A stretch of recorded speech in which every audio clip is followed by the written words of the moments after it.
Welcome to another episode of Meal Prep Monday. I'm your host, Allison Schaff, and today I'm going to discuss 7 no prep vegetables that I'm loving right now.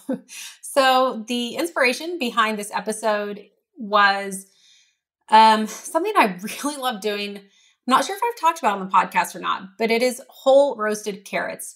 And I did a little reel. I'm trying to do a better job of when I'm in the kitchen, just turning on the camera and recording so I can turn it into a reel on Instagram. If you want to check that out, I'm at Prep Dish. You can see some of what I've done on there. No, please keep your expectations low, but I do try and just kind of record what I'm doing in the kitchen because I know sometimes it can be helpful to actually see, someone making a recipe versus just seeing it written out. I'm a very visual person, so I always like to see how things are done. But whole roasted carrots are one that they're so easy, but it's also like guaranteed my family is going to devour them. Like my kids love these. I do too. And there's really not any prep other than time. So some of these, there is some, I guess, quote unquote prep, but the prep is really time, but not energy in terms of chopping. So I'm looking over my list. None of them require any sort of chopping. Some of them do require time. But what I like to do is if I'm already doing a meal prep session or if I'm starting dinner early or, I don't know if the timing just works out or if I already have the oven on during dinner, sometimes I'll make some of these items, just have them going while while we're eating our dinner and the oven's already been turned on and preheated, then I'll just kind of stick these things in. So the prep time is really not any added time to what I'm already doing. Okay, so number 1 would be those whole roasted carrots. All I do is I do wash them and then drizzle them with olive oil, salt. You could add pepper. I actually honestly don't. Usually I just do salt and roast them. The key is, again, time. So an hour, sometimes an hour and a half, depending on what the temperature of your oven is. I usually do them low, like 325 for an hour and a half to make sure not to burn them, but they do turn out really well. The other day I did a higher temperature just because I had something else in the oven that required a higher temperature and they turned out fine. I just had to keep my eye on them and they were done. I want to say it was 375 for like an hour. But again, just kind of keep an eye on them. Of course, it depends on how big they are and that sort of thing as well. But you really want to make sure they get really cooked and they're starting to turn color because the longer they cook, the sweeter they get. These are also really good as a base for a carrot soup. So roast them whole. You could eat them as is, but also would be great in a soup, blend it up. Okay.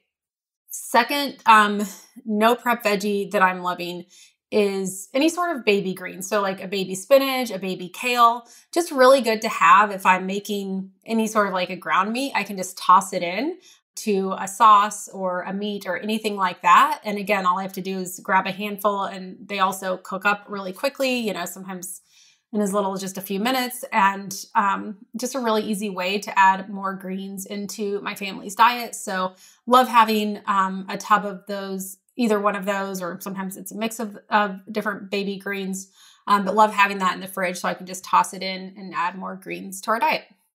The third one is a whole roasted spaghetti squash. This is similar to the carrots in that it takes a long time, so probably an hour, hour and a half. But I actually like to do this when I know we're going to have pasta on the menu because I find that it's an easy thing. My kids will eat spaghetti squash on its own. They love it. My husband's not as much of a fan, but I like to mix it in. My personal preference is mixing it in, like having spaghetti and then a portion of it be the spaghetti squash. And it kind of like mixes in quite nicely. But I'll also make it as a just side dish on its own.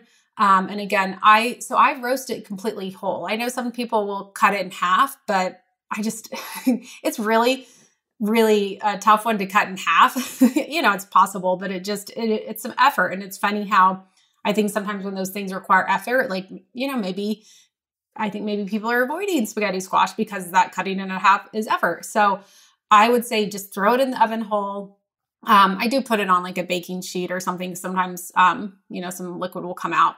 And then when it's done, letting it cool, plenty of time, cut it, scoop the seeds out. The seeds also are like a million times easier to scoop out once it's been roasted versus doing it raw. So that makes that process easier as well. And then scoop it out and, serve however you wish.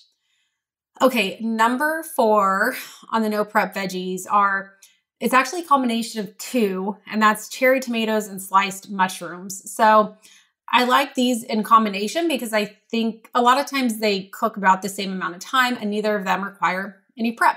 And the preparation for those, I'm actually thinking of 2 different ways. So they go together nicely roasted. I think any vegetable, pretty much my favorite way to serve it is roasted. But they're also really great sauteed. So if I'm going to serve it, like if I'm going to add it to a pasta or something, sauteed is really nice. Or, like with an omelet or something like that, you could do sauteed, but roasted, sauteed. Either way, the prep is really, there's nothing needed because the cherry tomatoes, especially if they're small, sometimes they're a little big to not slice them in half. But if you get the smaller sized ones, I find they work just fine without cutting them in half, and the sliced mushrooms already cut. Number 5 is a baked sweet potato. Same thing with the carrots. Anytime I know my oven's going to be on, I just like to throw in a few baked sweet potatoes. This is a side dish that if we're ever needing something to add, just a little more carb to a meal, I know that, again, this is one that my kids will definitely love. And I also like to make sweet potato pancakes. So on the weekends, I always, at least Saturdays are kind of always a pancake day. And then sometimes I do another day of the week. And I'll use bananas, plantains, but sweet potatoes are kind of one of the regular bases that I use for pancakes. So if I ever have extra, then I'll just add them to the pancakes. So it's another reason why I like to get those in the oven if the oven is on. So then I have some on hand. Number 6, very similar, but a baked potato. Same thing, just a really easy side to have. And if I already, have the oven on, or I don't have time to chop or something like that, then baked potatoes are another kind of no prep, no chopping required veggie that I go to. Number 7 is roasted garlic. This is maybe more of a bonus one. What I do is I roast it whole, but you slice off the top and then drizzle it with olive oil and some salt. It's best if you kind of wrap it in foil and then put it in the oven at a lower temperature. I feel like I'm saying everything is an hour. So these are estimates. You'll have to kind of see in your oven and check them and everything. But I do feel like roasted garlic is an hour, but it should just wait until it gets really soft. And this is more one that I do if I end up with extra garlic and I know I'm not going to go through it. Or again, like if I know my oven's on, these are some things that I look for. But the roasted garlic is really, you can so once it's roasted, it's really soft and you can just pop it out and it's really sweet. So you can eat it not necessarily on its own, but like you could spread it on a piece of bread. You can mix it into, different dishes. And anyway, just a really, really delicious way to serve garlic. And it's kind of like a radish, like a raw radish versus a sauteed radish, like almost totally different vegetable. I feel like the same thing with garlic. Raw garlic is totally different than roasted garlic because roasted garlic has that nice, like sweet taste and like very creamy. So a really good way to try out garlic there. So hopefully some of these ideas help to give you some different thoughts on what you can do in the kitchen with no prep. I also kind of had to chuckle when I came up with the idea for this episode. It's, prep dish is our name and we're all about meal prep. And here I'm talking about no prep veggies, but I actually, with prep dish, one thing we're always looking for is ways to save our customers time. So yes, we have meal plans that include some prep, but we're always looking for what are those low prep, no prep recipes and dishes and ways to, again, save you as much time as possible. So speaking of that, if you have not tried our meal plans, you can go to prepdish.com/podcast and download a free week. Or if you want to try us out for 2 weeks for free, you can go to prepdish.com/mpm. And if you do the free trial, you'll get a login and access to all of the meal plans.